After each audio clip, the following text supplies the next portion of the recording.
Fire সার্ভিসের নিয়োগ পরীক্ষা নিয়ে প্রশ্নপত্র ফাঁস ও ঘুষের অভিযোগ তুলেছেন চাকরি প্রত্যাশীরা। জাতীয় প্রেসক্লাবের সামনে মানববন্ধন করে তারা নিয়োগ প্রক্রিয়া বাতিল, মহাপরিচালকের অপসারণ এবং দুর্নীতিতে জড়িত কর্মকর্তাদের শাস্তি দাবি করেছেন। প্রশ্নপত্র ফাঁস, টাকা পয়সার লেনদেন এবং প্রভাবশালী সিন্ডিকেটের বিরুদ্ধে ক্ষোভ প্রকাশ করতে মানববন্ধনে জড়ো হন চাকরি প্রত্যাশীরা। তাদের অভিযোগ, নিয়োগ নিশ্চিত করতে 18 থেকে 20 লাখ টাকা পর্যন্ত ঘুষ দাবি করেছে একটি সিন্ডিকেট। ফাঁস হয়ে গেছে। আর যাই আমাদের মাঠে যে অনেক অডিও রেকর্ড পাইছি আমরা, 10 থেকে 12 লাখ টাকা, 18 থেকে 20 লাখ টাকা চাইতেছে তারা। এই রেকর্ডে এক মহিলারে ফোন দিয়ে বলছে যে 15 মিনিটের মধ্যে 15 লক্ষ টাকা পাঠাইতে হবে, নয় SMS যাবে না।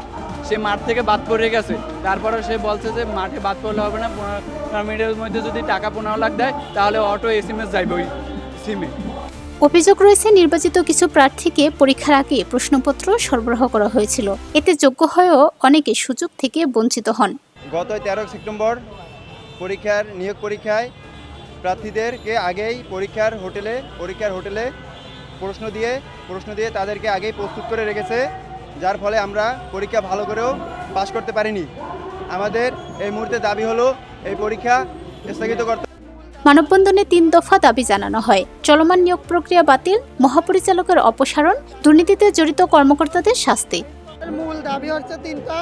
বর্তমান নিয়োগ প্রক্রিয়া অবলম্বনে বাতিল করতে হবে। অযোগ্যতার দায়ভার হিসেবে মহাপরিচালক জাহিদ কমলকে তার পদ থেকে অপসারণ করে দিতে হবে। আর দুর্নীতির সঙ্গে জড়িত সকল কর্মকর্তাকে তদন্ত করে আইনের আনতে হবে। চাকরি প্রত্যাশীদের অভিযোগ, যোগ্যতা থাকা সত্ত্বেও তারা বঞ্চিত হচ্ছেন।